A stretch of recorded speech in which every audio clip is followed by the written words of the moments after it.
Hi everyone. When it comes to figuring out gear setups that work best for a player's gear budget, I don't think there's any other resource comparable to what Gearscape can do, and I want to show you how to use it. I'm going to show you how to import every single item you own into Gearscape, allowing it to automatically create entirely custom setups for you using entirely only gear that you actually own, and I'm going to show you in only a few minutes.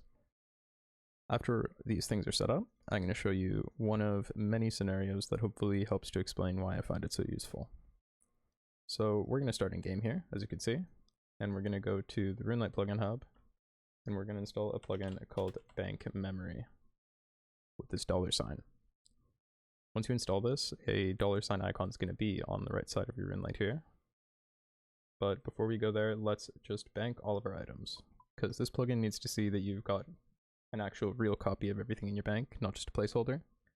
So after we've done that, that's all good. Let's open up the $sign tab, click over to saved banks at the top here on this side, and we're going to right click copy item data to clipboard.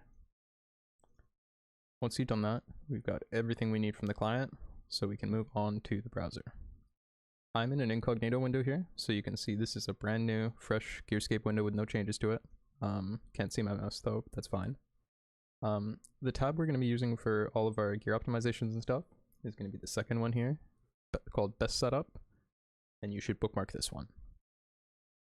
So let's first start by just taking a look at things from left to the right.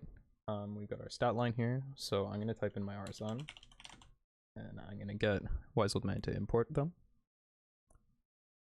You can see whether you want to have certain buffs here. For now, we're only going to worry about whether special attack is on, and we're going to worry about whether being on task or not is on, and you can check either one if they apply.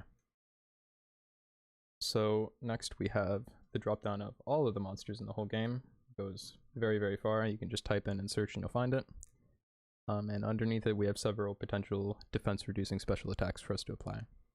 I just recommend leaving Mark of Darkness on at all times, because anytime you're casting Dark Demon Bane, there's a good chance you're just going to have Mark of Darkness on as well.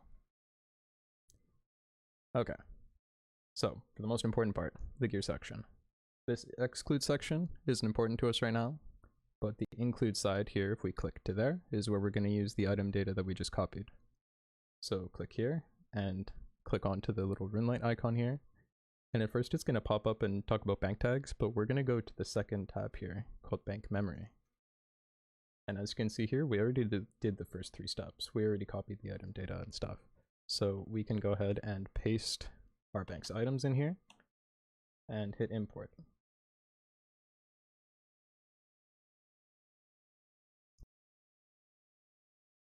So from now on, Gearscape has a snapshot of every single item I have in my bank. Let's try it out and test it to make sure it's working. By sliding the slider either to the left or to the right, we'll force Gearscape to either calculate using our given budget here, down here, the 10 bill, or we can slide it to the right and have it only use items in our bank, which is exactly what we want. So I'm going to try and, just as an example, focus it up for Bard to make sure things are working, and I'm just going to click Find Setup. So we can see that it recommends a Soul Reaper, of course, but on top of that we can click our special attack to now see what our best special attack option is, which is, of course, a Void Waker. So this is already fantastic, but let's look at a use case that I really like now that we have the basics down. So I'm going to go over all melee hand here. This is going to get a little bit mathy, so just be warned about that, but if you were to click off this video right now, you'll already have pretty much all of the setup needed to use Gearscape pretty well, so you'd already be well on your way. So let's get into it. Melee hand can be done in a bunch of different ways, depending on what you own and what your weapons are. So let's just put in 1 Elder Maul, which is what we would be expecting to hit, and click Find Setup just to see what it recommends. And unexpectedly, or expectedly to say, it's telling us to use a scythe. So this is technically correct, but we can take it a step further here by understanding how you're actually expected to use your scythe during this encounter. And that's either doing 3 to 1 or 1 to 0 and taking no damage. So we can compare both of those things here on Gearscape. I'm going to start by going here to our custom attack speed in the advanced section.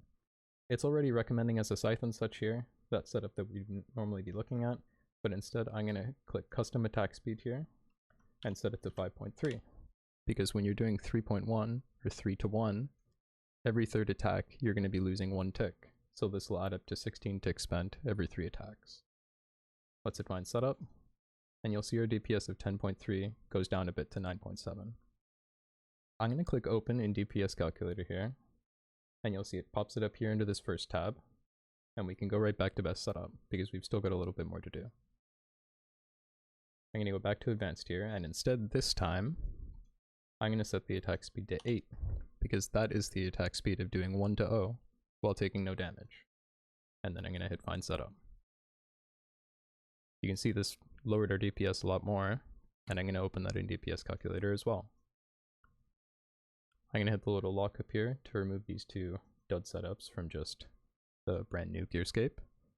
And we can now see that we have a comparison here of both doing 3 to 1 and accepting that you're going to be taking damage in Ulm, or doing the damageless method and saving your food. And you can see you lose more than 30 seconds by switching to do 1 to 0 in exchange for using no food, of course.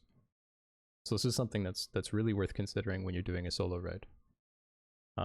And while, you know, this 63 seconds isn't going to be exactly accurate all the time because of brewing, it still just leaps and bounds over the second one, and it's very clearly worth the effort.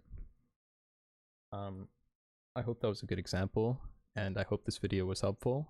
I didn't want to make it too long at all or anything. Leave a comment if you have any questions or any feedback, because I did this all in one take, and I'm bound to have forgotten something. I want to say that if you appreciate this resource as much as I do, I recommend you go and say thanks to the developer in his Discord.